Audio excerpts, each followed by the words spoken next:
we signed Pέτγουεϊ. This guy just wants to go to the club and he wants to go to Bazooka and this. Like, you can never tell me something bad about Bαρτζώκα. It's like, I don't care if he goes 0-10 in EuroLeague. Oh, they didn't pay us shit. They didn't pay you? What you mean they didn't pay you? How they can not pay you? I'm like, I don't know, they didn't pay nobody on the team. Like, I'm official Greek because I like Zempejico songs now. So I think, Oaitos. I feel still to this day, if he had stayed, I think this year we would win EuroLeague. When they came to me and said, you want to sing a song? They told me you know a Greek song. It's like, yeah, I can sing it. And I didn't think about the game was on TV. Okay, so Μπρεντ Πέτγουεϊ, it's a big pleasure to be with us in betarades.gr. Thank you for being here. Of course. My pleasure to be on with you guys. So, how many years are you in Crete? All together, let's say 6. 6, okay. Somewhere there, yeah. Since when you stopped playing basketball professionally? Yeah. Okay. And the 2 years before when I was here, and now in a row, 4 years in a row now. Okay, so you feel like being home here, right? This is home now. This is home. I'm married to a Greek Cretan woman, and a baby now 2 years old. So this is completely home. So are you dreaming your future being here? Yeah, for sure. It's a perfect city, Rethymno, to grow up a family. You don't have to worry about safety with kids at all, and your safety. You grow up here, everybody knows everybody. If you need something, you can find somebody you know who has it. You need cheese, I know somebody. You need alcohol, I know somebody. It's perfect living here. When you come back here in Rethymno and you first enter the stadium again, what was this feeling? It's amazing. You know, when you have great years in one place and you get to come back, and now that I'm living here permanently, it's like all the time you're reliving these years, because everywhere I go, we stop on the road and somebody always tells me, oh, I remember the team, 2012, 2013.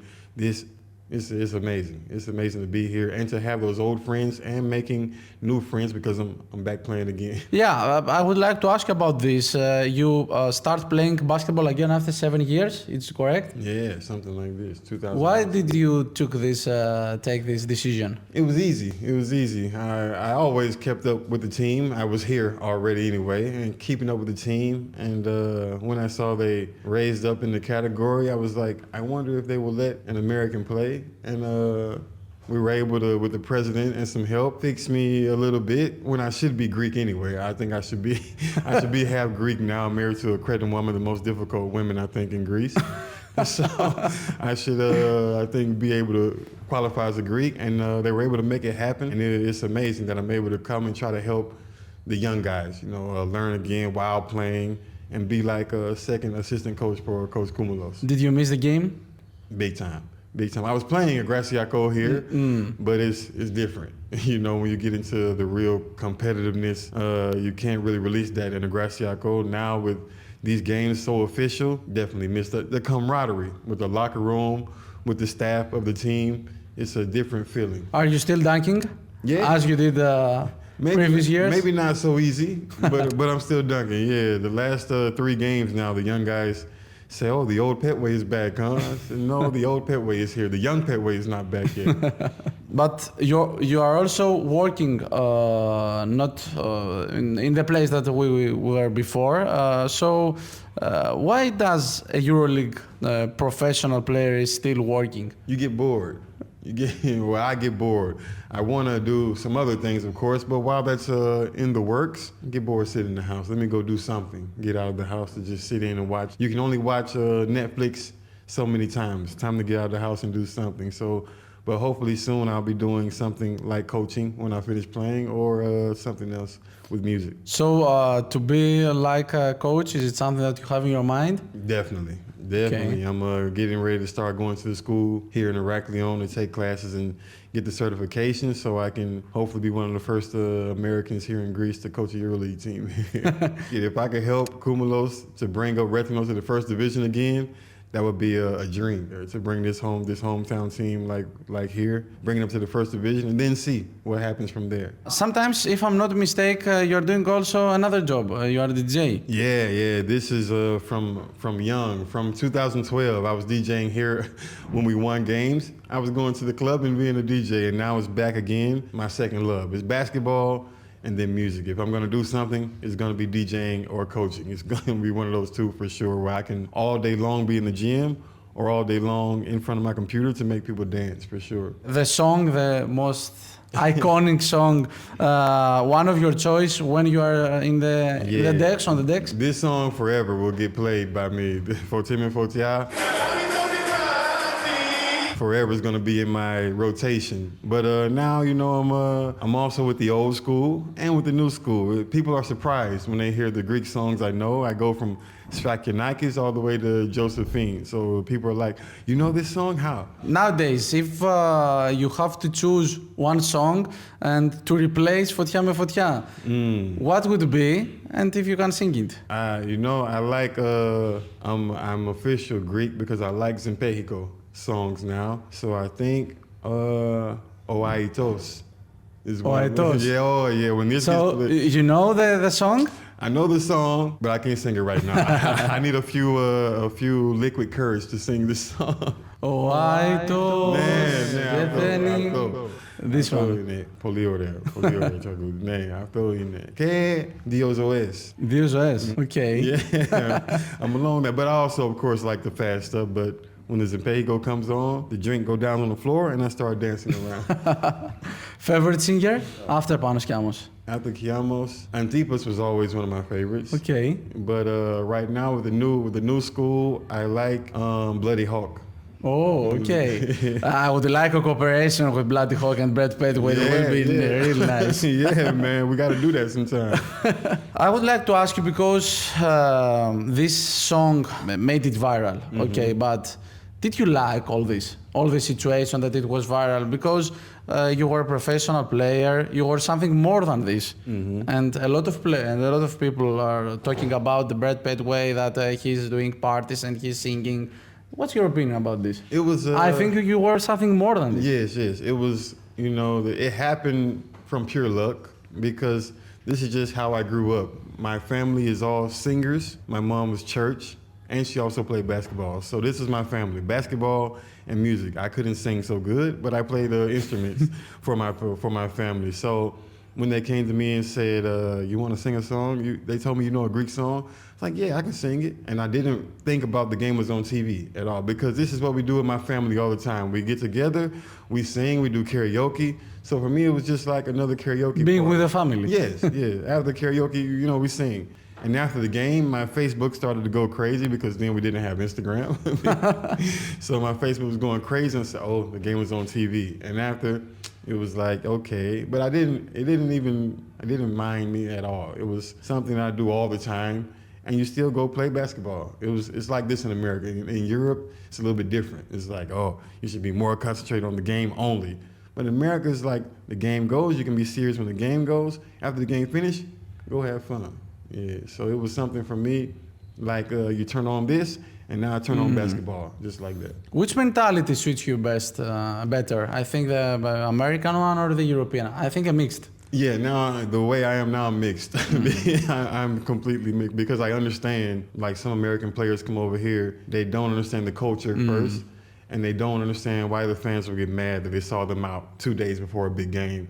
But I understand. As a fan, you support this club, you want your team to be, you think professional is you're only doing sports.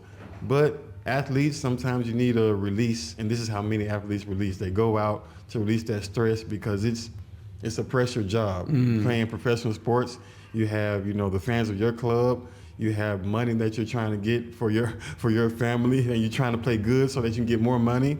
So it's constant pressure. It goes both ways. You have to be able to do both and be concentrated when you're on the floor or on the field or wherever. And some people can't do that. That's the problem that we have. When it becomes a problem, if you're going out too much, then you got to slow down. But if you can go out and perform, do it.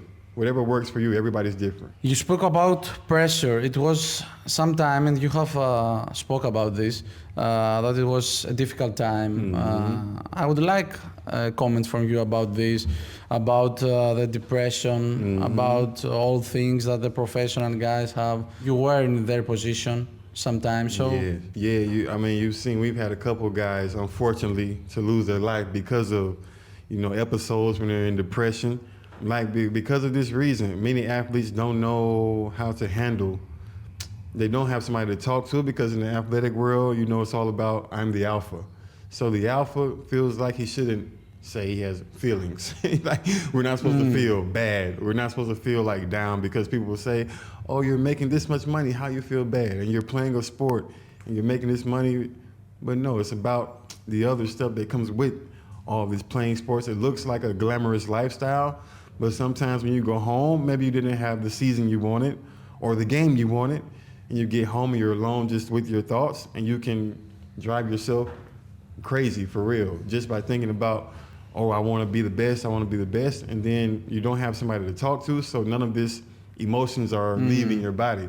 So all this is kept in, and next thing you know, you blow up, and then we have one big episode. So it's a very difficult job for everybody who thinks like playing professional is just fun and games and you make money. It's tough. It's tough on the brain and on the body. The most difficult period for you was in Italy? In Italy, I think it started from Italy and continued in Turkey. Both seasons were difficult because I didn't fit with both of those teams. I wasn't a fit like a player or like the way the team played, and I was like, I need to get to another team. Didn't happen. So both these 2 years in a row, I was miserable, where basketball is usually the happy place for me. I can go on the court and boom, forget everything. It was 2 years in a row where I was on the court and I didn't have any fun playing basketball. And that never happened to me before in my life. So it was difficult to get out of that. If you had the opportunity to change one decision that you have made, what would it be? Yeah, I would go all the way back. Probably I would change which university I went to. I would go all the way back to the university. If I had went to a different university, I think my career would have lined up a little bit different. The university I chose didn't really want me to do anything except dunk. Okay. So this put my development back. I started shooting when I came to Rethymno. My coach told me, look, you got to start shooting the ball if you want to, you know, go up in this level, because I wasn't some big guy to play post up. Yeah. So you got to start shooting. So I started shooting. I got the confidence now here in Rethymno, and then I took off. If I went to a different university, maybe I would have started shooting from 18 instead of from 25. So it would have been a different, you know, trajectory for my career. But okay, it happened. I won't change anything now because I came here in the time I was supposed to come here, and it took me to great heights for where I came from.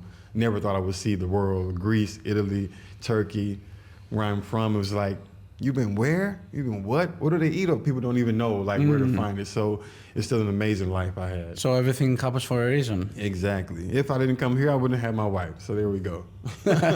And now your son. And now the son, yeah, the biggest blessing in the world. Your trip in Greece started in Elysiakos, right? Difficult time?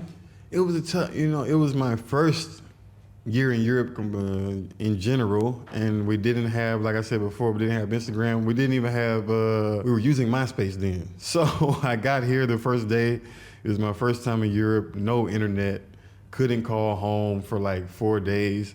And I was just, you know, with the jet lag, I was up from 1 a.m. until like 9 a.m. just looking at the wall, like no TV. We had a TV, but it was only Greek, so of course I didn't speak. So I'm just like, sitting around looking at walls like, what am I doing here? Like, what's going to happen?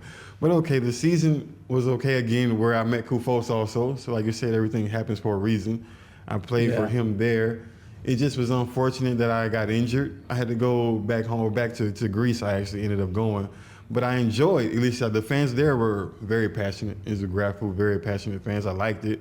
And I enjoyed Greece as a place. And I was like, if I go back to Europe, I want to go back to Greece. And it was before the crisis hit, so it was pretty live here in Greece. It was before crisis, but you had problem with the payment. This was Greece. This was Greece at that time. Most of the Americans I talked to on other teams too, in that same like little region, you know, who were trying to fight to stay in the division. Most of them weren't getting paid too. They were like, this is Greece. In other countries, other Americans I spoke to, they were rookie year, you can expect this. But okay, as far as basketball-wise, I grew a little bit, so I can't be too mad. I wish I had the money, but okay. How difficult it was to accept that? Especially for your rookie year, coming from America where everything is paid You're supposed to get paid the first, you get paid on the first. Like, boom, you have to pay your bill this day. If you don't pay it, they cut off your lights. Like, so it was a big shock for me. I told my mom, like, after the first month, oh, they didn't pay us yet. They didn't pay you? What you mean they didn't pay? How they can not pay you? I'm like, I don't know. They didn't pay nobody on the team. Like, so she was like something like she couldn't understand at all. And then the second month comes around, she was like, you ready to come home? Come on, I'll fly you home now. I'm like, no, let me try to stay. Finally, the third month, we got something from the money. But yeah, it was completely a shock for me and for the other American who came also. I knew him from college. He was like, bro, I gotta leave. I'm not getting paid. It's a big shock. Brett, who is responsible for your nickname at Georgia? My university. Your university. The students at my college, after my first game, they came back with a big sign, Air Georgia, Air Georgia. And after that, it just stayed there. Yeah. It was just Air Georgia. Yeah, it was just that. Yeah, and I couldn't argue with it. Do you like it? Yeah. I think it fit me perfect, especially in college. I just didn't shoot the fadeaway as good as Mike. But dunking wise, I think, I liked it a lot. They came to the sign with a bigger outline of Georgia, the state. And I actually had a game where I cut it in the back of my head, Georgia. Yes, it was, those were fun times. In summer of 2013, it was time to take whatever you did here in Rethymno, incredible season, and to take a ticket for the big scenes, for Olympiacos and all this. So after, how difficult it was to be part of a team that it was in the top, back-to-back EuroLeague title, and you have also to be in a pair of Adidas shoes. It was. What did you encounter, and what impressed you more when you be part of Olympiacos? What impressed me more was when I arrived. It was like everybody was just about business. They didn't look at me. They didn't treat me like I was coming from a smaller club, because most of the other guys, had more experience than me. I came from Rethymno. It was the second year in A1, and which was a huge success here. We finished in the top 3 both years in the regular season, and nobody from the staff, from the players, treated me like I was below them. It came in, boom, except, like, come on, we getting to work. First day, let's get to work. Get in the weight room, do this, you need to get bigger. We'll tell you how to get bigger. We'll show you, because EuroLeague, it's a tough schedule. It's a real tough schedule. And for me, it was easy, because when you get around such good players, it makes your level go higher, or you're either gonna swim or you're gonna drown. That's what we say in America. So I was able to step in and practicing against princesses every day. You have no choice but to get better. And of course, Spanulis and with the other guys, it just made me a much better player, but very fast. Luckily, my basketball brain I can learn stuff quickly. So just watching them guys play, I just picked up from them and was able to ease my way into the lineup. And Bαρτζώκας showed a lot of confidence in me. That helped me a ton. He always told me, like, shoot the ball, play your game. Don't worry, we got you. Don't worry. So yeah, it helped me 100%. But it was something that you were worried about. To go there and to feel like I'm not shoot here or something. Definitely. I'm not on their level. Definitely. I took that everywhere from when I was even a young player from high school. Everywhere I went, when I went to a big university, it was like, am I going to be able to play here? Am I going to be able to make it? And boom, I just went in and worked. And the same thing, I'm like, I got to show everybody I belong here, because that's the first thing you heard, like, oh, we signed Pέτγουεϊ. This guy just wants to go to the club, and here he wants to go to Bazooka and this. I don't know if he's going to fit. We were back-to-back EuroLeague champions. Like, you're coming to a back-to-back EuroLeague champ replacing Pero Antic, who went to the NBA after this, and who was a amazing 4-man for Olympiacos. So it's like, you're stepping into this spot, you're behind princesses, you got to play. You got to show us that you're worth putting on that jersey. And I took it like a challenge. Like, I'm going to show them what I can do. And this gave me that, not motivation, but it gave me that little extra to make it, to make the seasons I made. What was your cooperation with Giorgos Perintezis? One of the funniest players, always joking, always got some kind of jokes. But I think we matched each other because our styles were so different. He was more back to the basket, and I was spaced out, 4-man, run the floor, get a dunk. Defensively, I was there. He was there defensively, of course, too. But I think our contrast matched each other, and that's what I liked a lot.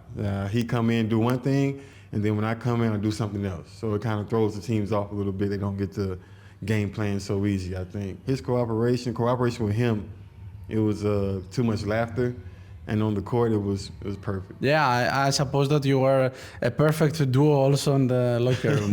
Yeah. I was with the music, and he was with the jokes all the time, for sure. Regarding Spanoulis, is it true that he has too many charms? Too many. Too many? I don't know how he remembers them all. I still don't know how he remembers them all. I know he's, I was telling the guys here, when we go in the gym for the game, he would have a ritual, like from the first second we walked off the bus, he's doing something. I'm like, how do you remember all this stuff? We get in the locker room, he had a thing where he had to scream to the trainer, are you ready? Marios, edemosise. Nah, he has to do this, and then he goes up and gets the ankles taped. He has this water bottle, has to be in a position that I don't think even he knows what position. One time I watched him in the locker room before a game because I noticed he did it. His locker was next to mine when we played itself. I was here and he was a little bit here, but nobody was in the middle. And I saw him with the water bottle one day, 3 minutes, adjusting the water bottle like this until he got it where he wanted to be. And he got it, and then he just sat back in his, I'm like, I'm looking at him. Yeah, like, what are you doing? But hey, when he has those results, you can't argue with it. It worked for him. I don't know how he remembered it and remembered where the screen and roll was going to be. Do you remember Jamari Moon? Man. He came only... What happened with this guy? Jamario, he's my friend. He's also from Georgia. And now he's from Alabama, but he lives in Atlanta, so we played together in the summertime. Jamario, illegal backs. He wasn't a player for the EuroLeague level. But like, mind-wise.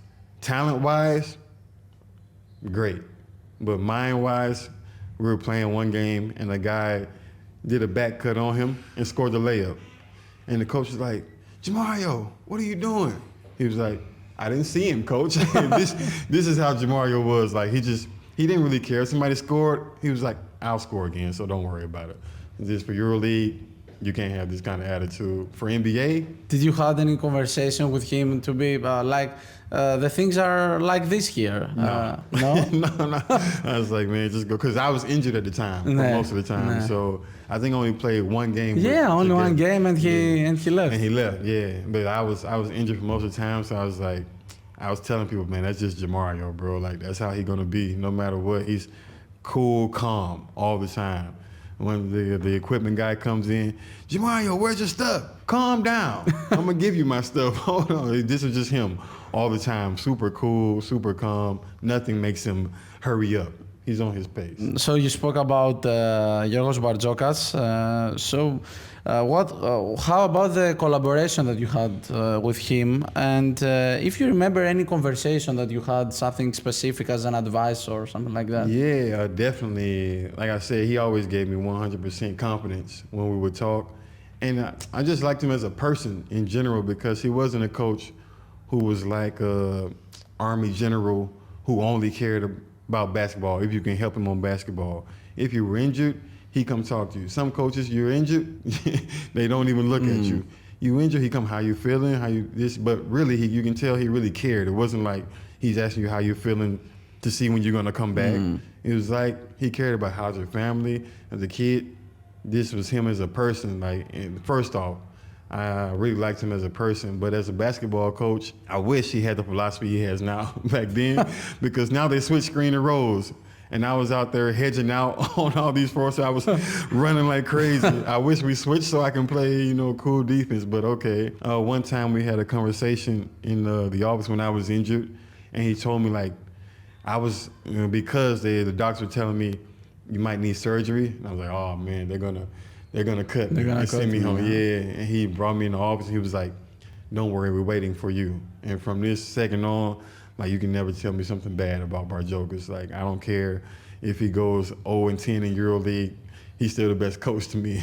Do you remember the opinion that everybody has here to be so many interns in the games? Do you remember this difference in the training and in the games? Yeah, he's, in the practice, I don't ever hear him scream, except like if one of the young guys do something. But in the practice, he's super calm. He's just watching.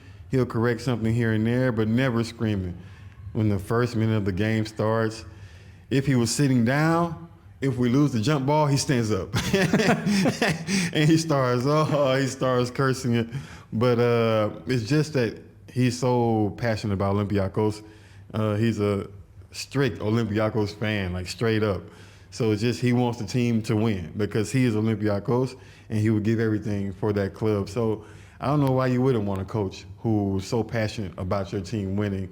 Okay, sometimes you think he's doing too much, but this is just his emotion coming out from his love of the game and of the club. How did you experience that night of returning to Peace and Friends Stadium to Chef from Waka? So what was the mood among the Olympiacos players after the situation and what happened with Bardzokas? What do you remember? Yeah, the mood was like we were uncertain. Nobody knew what was happening, what was going to happen. And first of all, I didn't know anything because when we got off of the bus, my car was pretty much right next to the bus. So the fans didn't even say nothing to me. They just let me walk right by. And I never used to go into the locker room to put my shoes. Some of the players would go into the locker room, put their shoes, and then go home.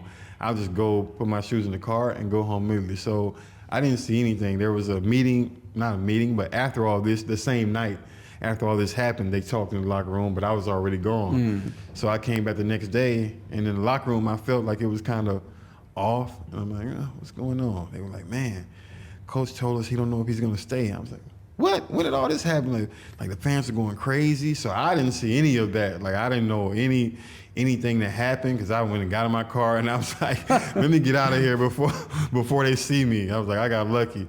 So I don't know, but after that, I was pretty sad that he was leaving because he brought me there, like him and his staff. He was one of the guys who pushed for me because I first played against him when he was coaching Panionios, and I was here.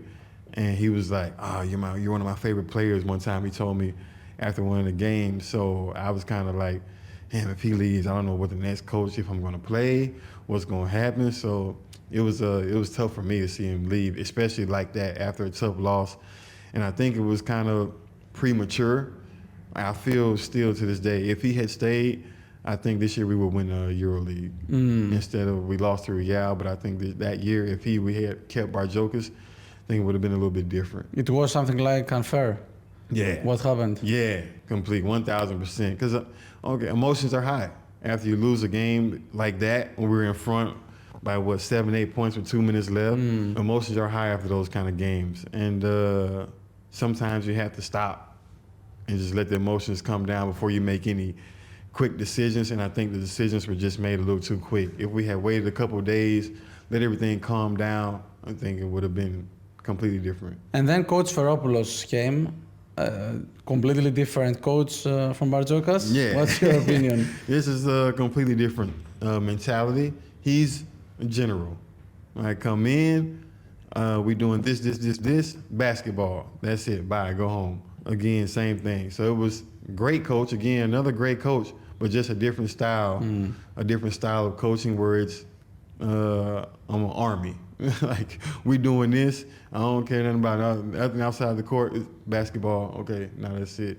But as far as defensively, one of the best defensive coaches I ever played for. He knew his stuff. We were a tough defensive team, tough, but just a different style, not my style. So in your characteristics in defensively, Coach Sfαιρόπουλος was more suit you? I say they both, because we played, even with the hedge out with Bardzokas, I still was one of the better defenders. So because I was, I'm 25, so I'm athletic. So one of the more athletic players in EuroLeague. So this running didn't really affect me. But Sfαιρόπουλος, I learned to play more physical. So it did help me as far as being able to deal with more bumps and be able to be a little bit more physical, learn where I can get away with that kind of defense too. So that in that part, it helped me definitely to learn a little bit more about what you can get away with on the defensive side. In your something like autobiography, how to say it in Euros, you said that Dimitris Agravanis was among the 3 players that you would like to hit.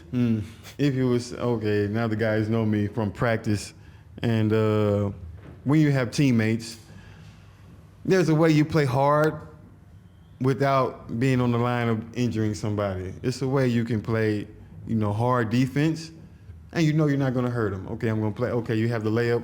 Okay, go ahead and make the layup. Agravanis wasn't letting you go for. It's like every game was, every practice was game 5 of the EuroLeague, and you go into the basket for a layup, he's going to foul you hard, or just little stuff that it seems like. We're all one team here, bro. Like, we're all trying to get the same goal. It should be competition to play, of course. You're playing to try to win minutes from the coach. I'm playing to try to win minutes from the coach. But there's a line where you don't want to cross when you're in the locker room with your teammates. That's all. And some stuff, you just have to be more humble. And I'm big on that because I'm one of the most, how I grew up, my mom always taught me, stay humble. No matter what you do, somebody always better or somebody always has more. So stay humble, with your people, especially with the people who you're close with. We saw how important is a result of a derby. Do you remember this happening in general? Is it an organization or a player issue? No. First it starts from the fans, of course, because everywhere you go in the world, there's going to be one team that the fans want to beat. No matter what sport, it doesn't matter.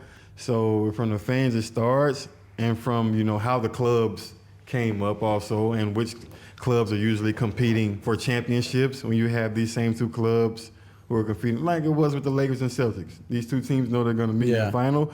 We don't like you now. So you have Panathinaikos and Olympiacos for so many years fighting each other for the Greek championship, the Greek cup, but everything. You're not going to like each other because you're always seeing each other in the big games. So I think it came from this. And the players, you get that feeling from this. You feel it from the fans. You feel it from the organization, the people who grew up. I grew up on this side. I'm in Piraeus. I'm Olympiacos.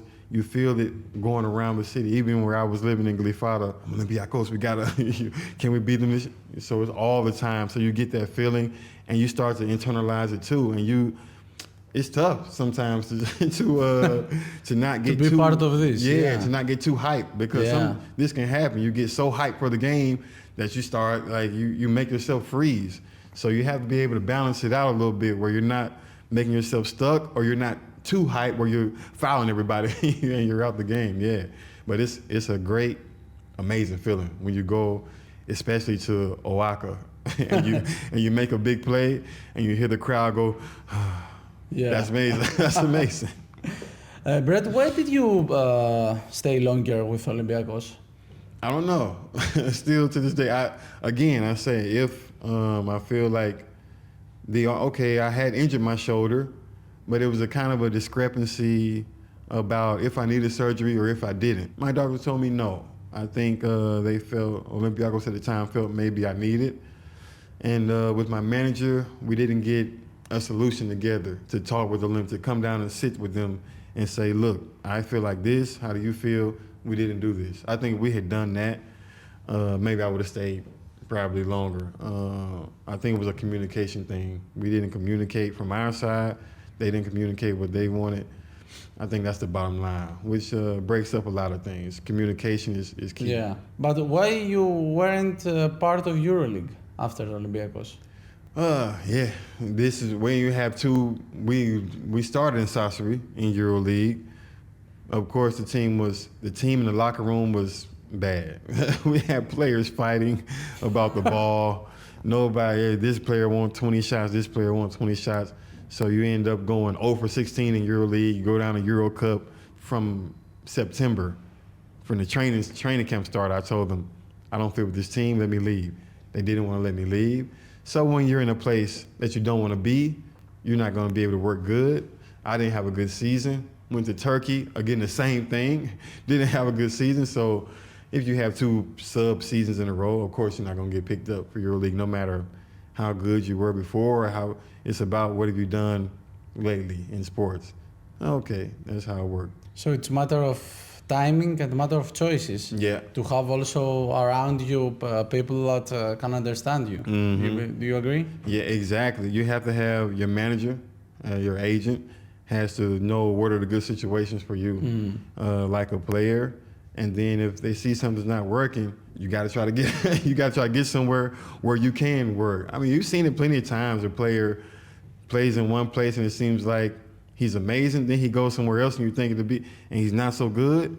He leaves there and goes back and he's amazing again. It's all about finding the right fit for that player, and it's not so easy. It's not so easy, but you have to have a manager who is constantly with you and all the time talking to you. Unfortunately, I don't think I had that. I would like also to ask you about Kostas Loukas, because you were a roommate? Yeah. Okay. For a full year. My second year, we were roommates all year. His girlfriend at the time and my girlfriend were close. So we were going out, for dinners and stuff like this all the time. He was very, very low-key guy. Didn't talk a lot. Didn't talk a lot at all. When we did talk, it was normal stuff, but he was always, he wanted to play. And what can you do? You have Spanulis here. So, he's going to play 30 minutes. So it was, the right step for him, I think, to have to leave and go somewhere where he would be the guy, which worked out for him well. In Fenerbahce, he showed, I can be the guy. And eventually he came back to Olympiacos. I think he made the right decision. He had to leave because he wasn't going to get, in those prime years where you're trying to build your profile, he wasn't going to get the kind of minutes that he needed because we had Kill Bill. So that was the perfect decision for him. And you saw, and he's still 36, and he's still killing, man. He's a talent and one of the best passers I ever played with. Yeah, you have said that when I play with Loukas, I have 2 points in my pockets. Guaranteed 2 or 4. One for alley-oop for sure. We had one play, I still don't know why no team was ever able to stop. Same play every time. He would just look at me like this. Yep, we run it, alley-oop. I love it. But yeah, in general, he was a great passer and great playmaker, and still is. So your reaction after he decided to leave Olympiacos for Panathinaikos, what about your reaction? You were not so surprised, am I right? No, because at the end of the day, it's a business for us too. It would be crazy if you work for Apple and you're making $1 million, and then Microsoft comes to you and say, "Hey, we want to give you $4 million." You're not gonna go?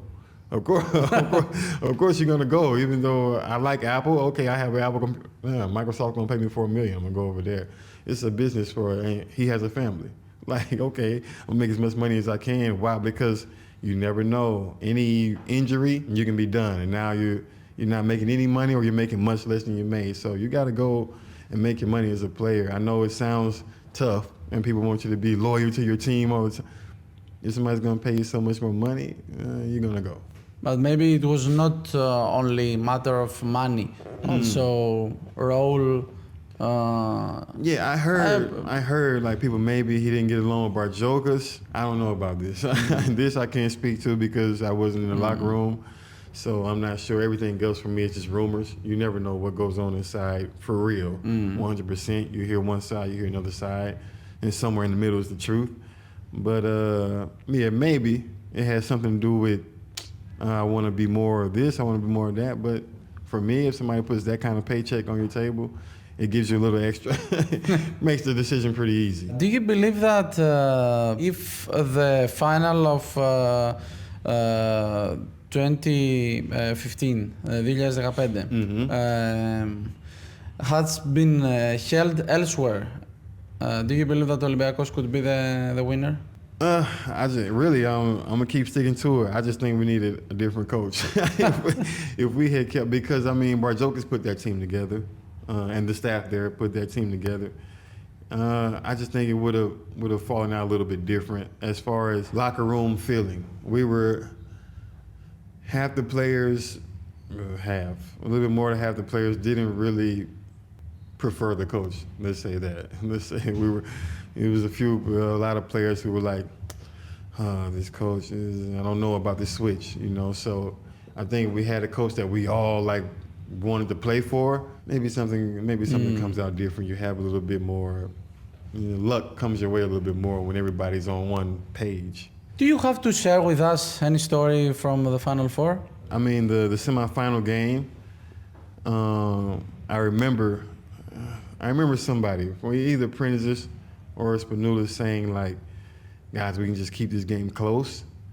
Chester's gonna fold. Like, they're gonna fold. We got their number. Like, if we keep it close, if we can get to the fourth quarter, the 5-minute mark, we can get it down to like 7-8, we're gonna be all right.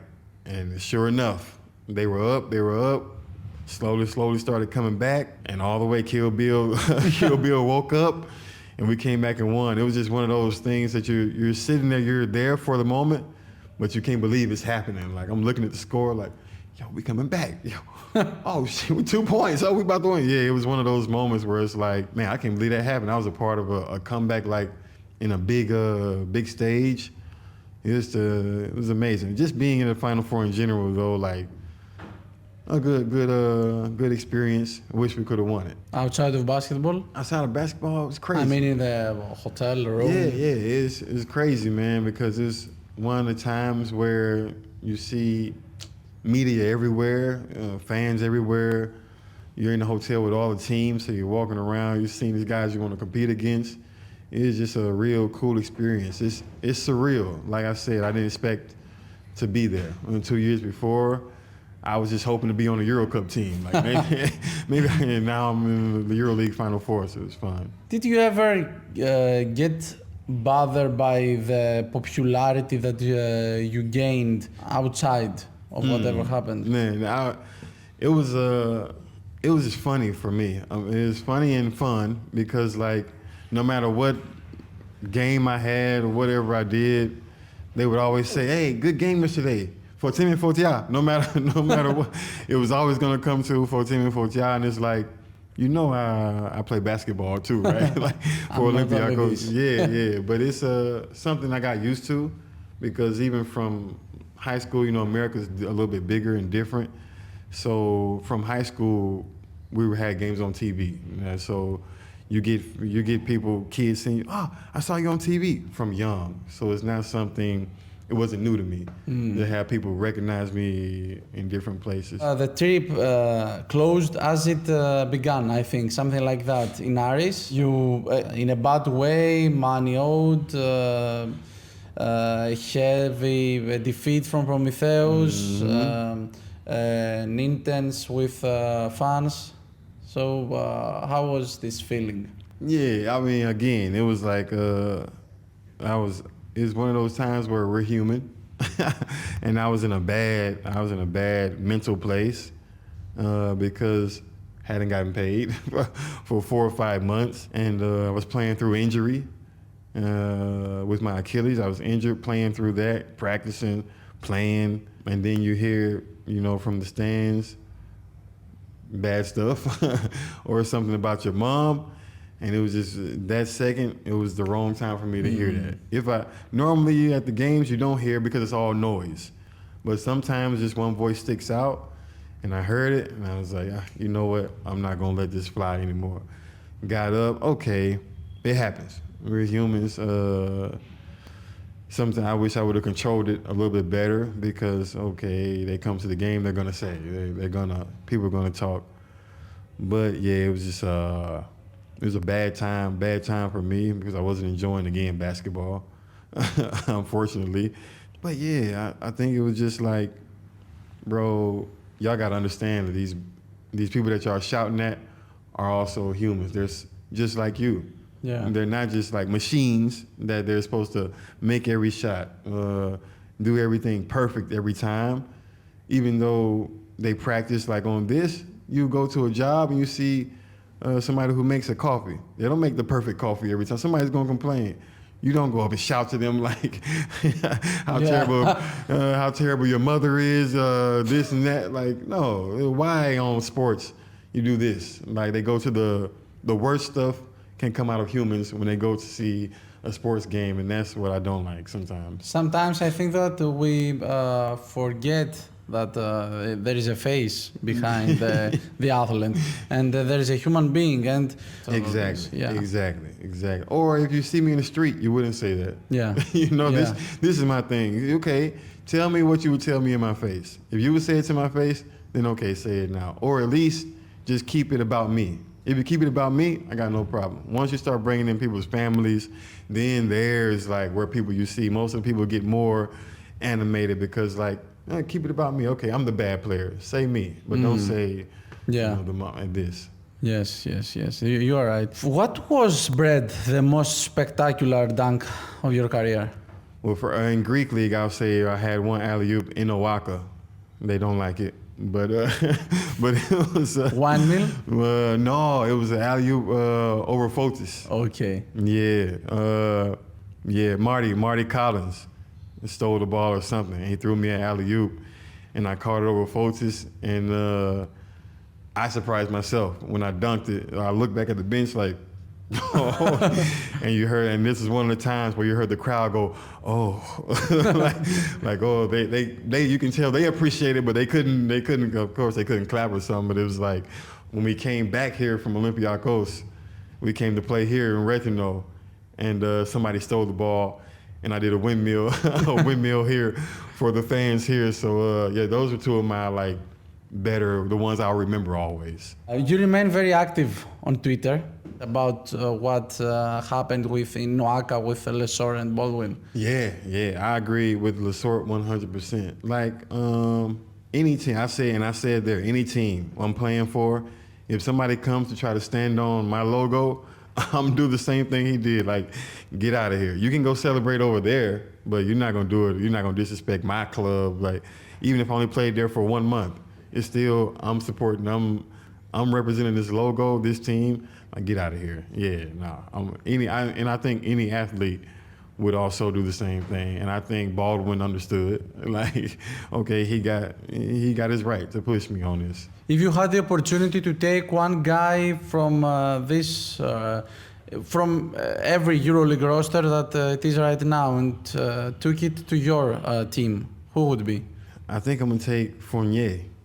Fournier? Yeah, I think I would take Fournier because he's also a terror on defense. He's also strong on defense, and of course he can score with the best of them. So probably Fournier right now. It will be a really nice duo. You with Fournier, very passionate. Yeah, very passionate. that duo definitely will be a lot of screaming at the fans for sure. Yeah, but it's crazy the way that he came back in Europe after 12 years in NBA, and we can see that he's coming from the bench to support all the players. I think it's a characteristic that you like. Yeah, definitely. He's a full-on team player. And even him accepting the role this year to let Dorsey take the starting role and take more, the ball in his hands, Dorsey, you can see he just wants the team to win and he'll do whatever. So this kind of player you can always have a place for on every team, not just because he can score, but because he's a team-first guy. But Sasa Vεζένκοφ is also, I think, huge. It would be a huge duo with you. Yeah, and that would be a little bit of contrast too, because he doesn't. Oh man, he shoots the ball so quick. I haven't seen somebody shoot the ball that quick since like Steph Curry. He shoots the ball and from deep, real quick. So it would be another contrast if I was young enough, to run up and down the floor, to be like have him on one side and then my athleticism. It would be, I think that would be nice too, but he plays too many minutes. I wouldn't be able to play with him. He plays 30 minutes a game. So I don't think he would, it would work. You have wrote also about Kendrick Nunn that he's very talented as a player, and I don't think that somebody can say something different, but the way that he plays, it's like the other to go to the hospital, something like that. Yeah, and again, I think he's the same. He has the same like passion that Fournier has, but he doesn't know how to control it. So he gets a little bit. He goes to the angry side instead of being able to like control it and punish you with his talent on offense. If something, a couple calls don't go his way, you see a hard foul. I can when I watch their games, I'm like, here it comes. And he, sure enough. But like I said, man, he's just so good. Like if he can find a way to control that and put it onto the game, he would be like, I mean, he's already gonna be one of the best EuroLeague players of all time. He would put himself in the GOAT conversation if he can just keep himself from getting so angry all the time. And I mean, if you see me playing now in Game of the Key, I have the same problem. I get a little angry when some things start to go a little crazy. If I don't like what the referees are going, I can get a little angry with how it goes. But yeah, it's tough because he's so good, man, and he's so important for his team. If he control that, it's gonna be scary. Tell me a Crete Madinada. Madinada. Do you know one? Oshi. Brad, you know one. Sì. Madinada Tina. A song, a Crete song that they say. Oh, a Cretan song. Agapo, mia piccirica. Puine telaine, trelaine, glica. Oh, I know a few, yeah. I can do like a whole 15-minute program one day. But I want to say here in Rethymno, like the team and the organization, the Rethymno Cretan Kings, they have a very good organization, a great organization, and the staff, they work like crazy. I mean, you see our social media, my guy Valantis and his son, they go, it's like we're an A1 team, like a EuroLeague team, how they do the videos. My video, when I came back, went viral here like crazy views for the welcome back video, and he did that like fast, like quick. And around the community, we have the Cretan Kings Assist program where they're going to different schools and trying to get people back in basketball, because in Greece it's a big problem. All the kids are going to Ποδόσφαιρο, and we need some kids to come play basketball. We need some Θέλουμε και basketball κάποιους να παίζουν μπάσκετ. Man, it's a problem right now. So I want to say a great bravo to the organization here. I'm having the time of my life, 40 years old, to keep playing and trying to help the team go up. I'm enjoying it like crazy. So are you ready to playing till 50 with these guys in the first category? I think it's going to be like 43 and I'm done. I think 43 I can last until then with one practice per week. Okay. Okay. Thank you very much, Nice. Brad. Thank you, man. Thank you, man. No problem. For the conversation. Thank you for coming. Thank you. For sure.